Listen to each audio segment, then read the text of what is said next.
We're going to now dip into the Necromancer. These are insights very specifically for the Necromancer class and ultimately what the majority of people are watching me for, but I hope that you were able to find a lot of good information in this first part for whatever class you are playing. Now, the cool part about it, and maybe you've never really noticed this, is do you remember this Scent of Death board? This is my willpower node with my legendary board right here with these like two little offsites here. Did you know that your class has this board too? Here we go. We're looking at the Scent of Death board on the Necromancer, and nope, gotcha. This is the Decimator board on the Barbarian. Yeah, it turns out that we actually literally have all the exact same boards. Now again, instead of intelligence, you get strength here. But here's your maximum life node. Here's whatever your Decimator legendary node does. I don't know. I don't play the Barbarian. And here's me activating that same willpower glyph. Now, this one's Brawl as opposed to Dominate, which I was using. But all these boards are extant on every other class. It's going to make it a little bit easier for me to be able to transcribe all of this data over to the other classes. I just got to figure out what their various stat orientations are so that I can make sure that I'm not just like copy and pasting and getting anything wrong. But again, I hope that the information I was able to share was valuable for you and your class. Sound off down below if you want me to do this level of analysis for your class. Again, depending on how many people are interested, I may or may not put the time and effort into doing it. So definitely sound off down below. You will basically choose whether or not I make this tool for you. But what I went and did was collected basically 5 different sets of data. And I'm going to explain the sets of data. And hopefully it's fairly self-evident based off of everything that you've already heard. But the first part is I went and looked at every single board that the Necromancer had available to it. And I asked the first question, what are the minimum number of points needed to leave the board?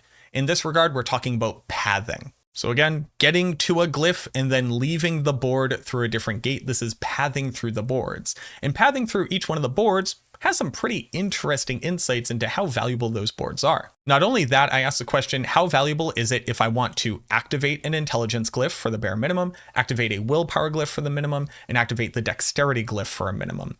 And you'll see that I also went and color coded it for you. So just as a first example, Blood Begets Blood is the worst at kind of everything.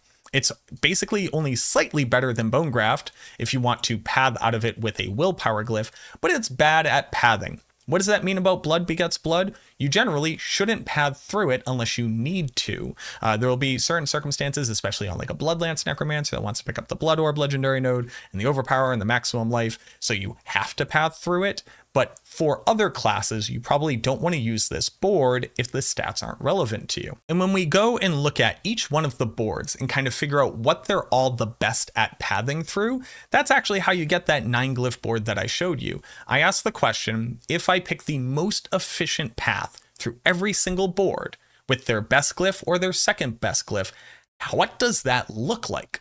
And that's how you get this, with, again, 35 points left over, 9 fully activated glyphs all throughout, because I pathed as efficiently as I possibly could. And what this first table will give you the tool for is determining when you should be using a particular board just for pathing if it's not relevant for you. So again, I may not particularly care about the Bloodbath legendary node, but my build might care about activating a dexterity glyph. So because of that, Bloodbath is going to be my best option. Similarly, both Bone Graft and Cult Leader can be pathed through for the same number of points. So if I don't care about the legendary nodes, if I don't care about the rare nodes at all, I just need to get the minimum amount of points to activate that glyph, I can use any 3 of these on the build that I need. To that exact same point, let's say we are using Blood Begets Blood as the example here. If I need to activate an additional dexterity glyph, and I've used up all the good ones for something else, maybe for intelligence nodes or willpower nodes, etc., and all I had left over were the other options here, I would never want to use Blood Begets Blood, because it's going to cost me the most amount of points possible to get the same benefit if I were to just path through Flesh Eater, or heck, even pathing through Hulking Monstrosity, while still very expensive, would cost less than Blood Begets Blood. So green here will indicate when they are the best option for that glyph type. Red will indicate when they're the worst option for that. The second set of data that I picked up was how many minimum points are necessary just to activate the glyph after getting into the board. These are our dead end boards. It was the example of using Scent of Death as a dead end board for something. And you'll notice here that I label it as green because it is the best willpower dead end board. But because I don't personally want to dead end on this board quite often, because I want to pick up the legendary node, I want to pick up that maximum life node, I probably want to use one of the second best options. That would be Flesh Eater, Hulking Monstrosity, or Wither. Wither, I may not do a single lick of shadow damage, but it is the second most efficient willpower dead-end board. So I can just toss this at the end of whatever build I'm using that needs to activate a willpower glyph, because I don't care about the other stats in it. Similarly, Wither is a terrible dead-end board for intelligence. So if I were to path through for intelligence, that would cost me 25. It actually wouldn't even be good for that. Wither is a really, really bad board for the majority of our uses here. But I would definitely not want to use it for a dead-end board for intelligence. I would much rather use something like Hulking Monstrosity. I may not care about the Golem at all, which is what the Hulking Monstrosity Paragon board empowers, but what I do like is spending the minimum amount of points necessary for intelligence boards. And why is it so important to minimize intelligence cost? Let's just go ahead and look at those two glyphs real quick. People who understand this already will pick up on it, but it's something that I think is really important to touch on. To activate a dexterity or a willpower glyph only requires 25 points. That requires a minimum of 5 points, right? But obviously, getting to those 5 willpower points are going to be interspersed between other points too. Here, there's a bunch of different intelligence nodes, but I only need 5 of these willpower nodes. Now, the reason why it's so impressive some of the time that fully activating an intelligence glyph on Flesh Eater only costs 1 more point than fully activating a willpower node. Activating an intelligence glyph requires 40 points. That is 8 intelligence nodes, or if you're using the rare nodes as well, one of these will count for 2. Very typically, you always have to put in a point to get there, so it's still 1 point per 5 intelligence.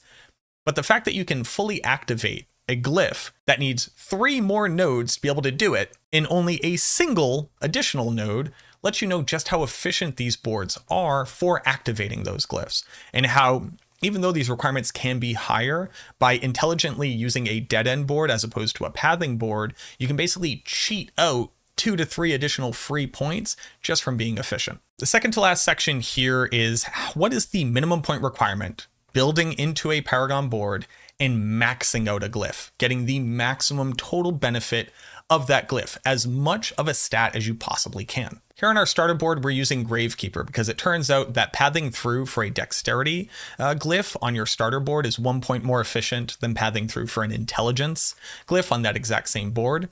But being able to pick up the rest of the dexterity available to me on this current board would take 3 more points.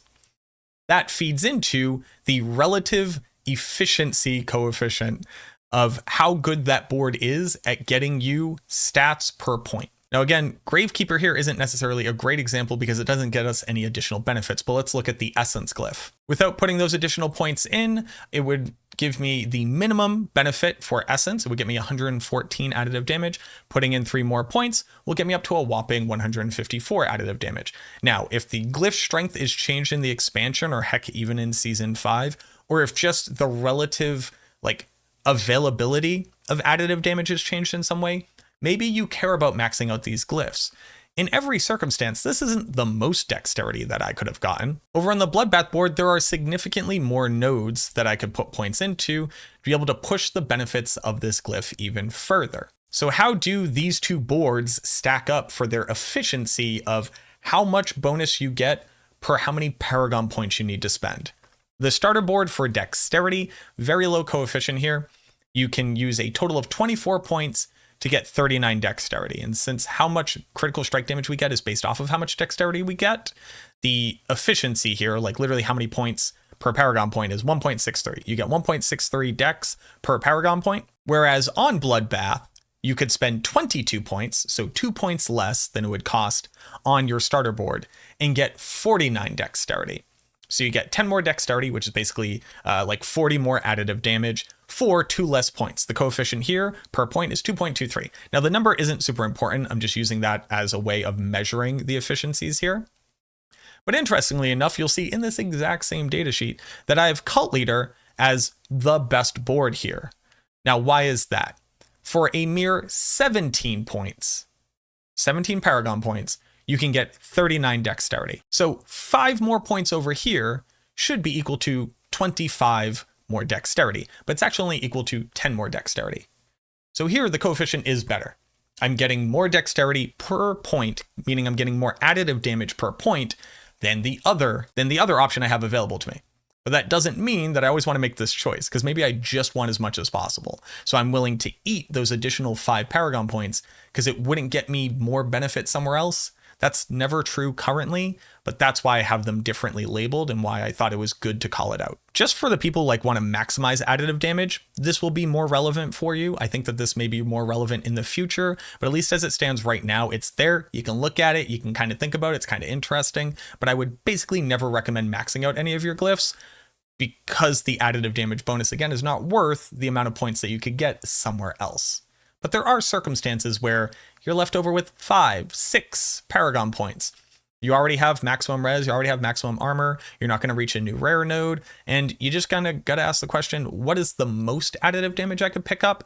And then this part of the sheet becomes a bit more valuable to you. And then the last 2 pieces of data, and this one was just kind of like, I realized that I know this innately, but not everybody knows this innately because it's kind of slightly more difficult to conceptualize without looking at it, but we have rare glyph bonuses and magic glyph bonuses. Again, here for Gravekeeper, Gravekeeper is going to increase the bonus of your rare glyph. It's going to increase how much armor and how much intelligence this node gives me, and it's going to increase how much generic damage and how much intelligence this node gives me.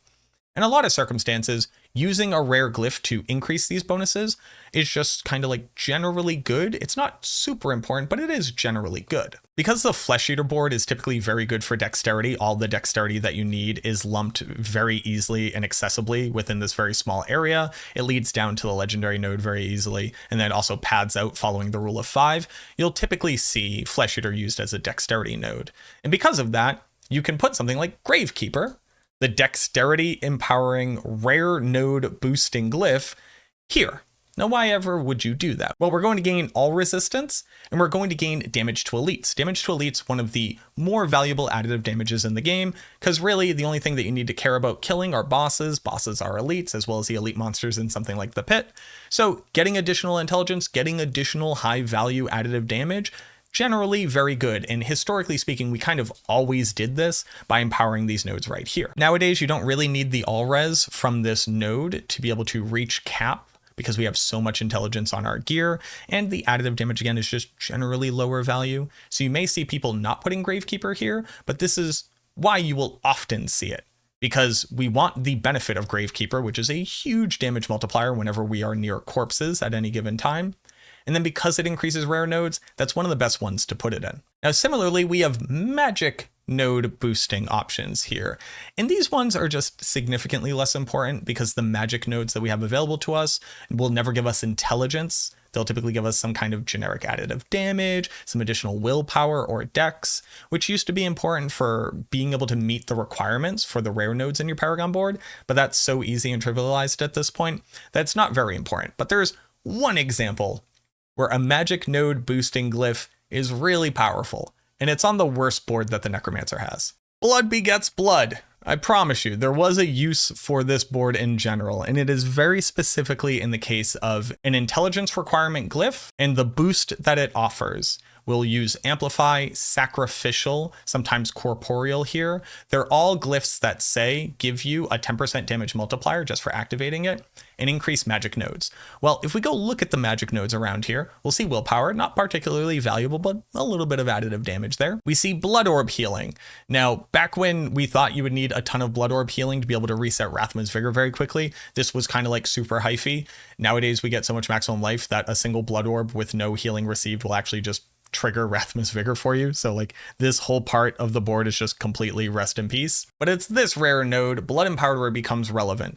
Just as you know, every single rare node will give you intelligence and then some type of bonus here, Blood Orb Healing. That means that all of the magic nodes around it will also give you Blood Orb Healing or the secondary stat around them. Similarly, Blood Empowered will give you damage after you pick up a Blood Orb and overpower damage. I don't get this one. I just really wanted to kind of halt the entire video to point this out. Why is this the only one that does this? It's hilarious. Now, the reason why these nodes are valuable for the build is that one, it's generally easy to path out to just the magic nodes that give you the damage. It's only 1 point inefficient because of this dexterity node. And then the amount of bonus that you get here is actually very significant. On a typical overpower build, you're getting 3, 4, 5,000 additive damage, depending on how stacked your character is. So the 150 additive damage here is really just a drop in the bucket.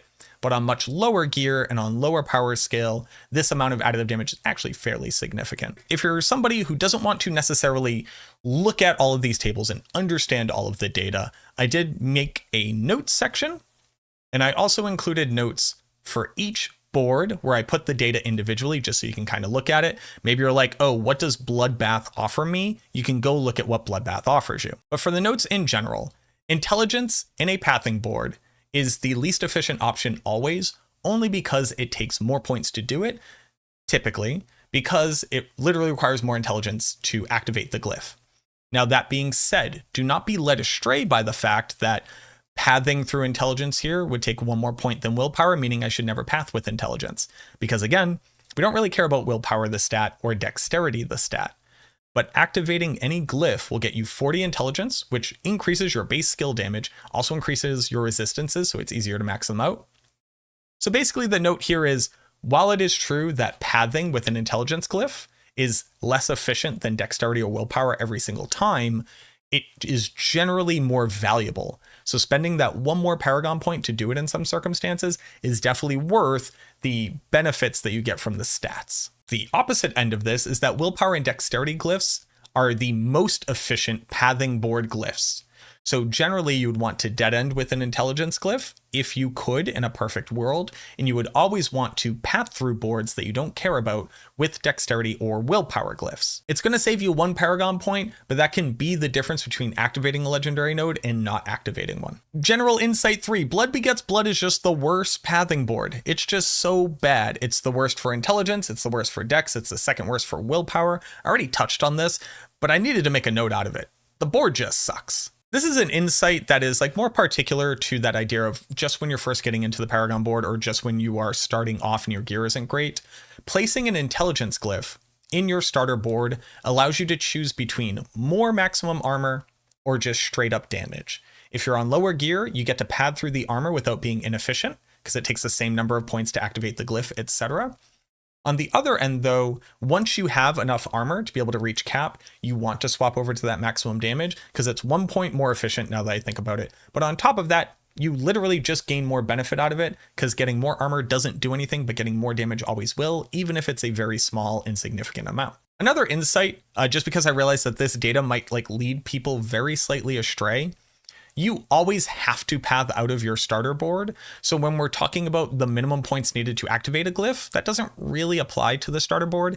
Yes, you do get to learn the efficiency of how many points it requires, because maybe you don't want to use that for activating an inefficient glyph as opposed to an efficient glyph, but you will always have to path out of the starter board. So you can never use this in your calculations for which boards are going to be dead end boards. You got to build out of it. They force you to. And I already touched on this, so I'm not going to beat it to death here. It was just the idea that Scent of Death is the best dead end board for willpower, but it's such a powerful board to actually path through that you wouldn't want to use it in that regard. As the Paragon boards change, this might be true for different boards depending on the new glyphs that we get, depending on whether or not they change any of the stats, depending on what new Paragon boards that we get. So just keep that in mind. Any one of these boards may change its identity between a good dead end board or a good pathing board, depending on what comes in the future. So this is just something to kind of future-proof it, and also just to remind people in case they skipped over that part where I actually explain this, it's here so that you can see it. Let me know down in the comments what you think. I would deeply appreciate if you could subscribe to the channel if you're brand new here. If you haven't already, it would mean the world to me, and you don't want to be missing anything like this. If you appreciate it, toss a like onto the video as well. Helps me out a ton in the algorithm. But that's enough of me shilling. Thank you so much for watching this video. I truly, truly hope that it helps. And I look forward to seeing you in the next one.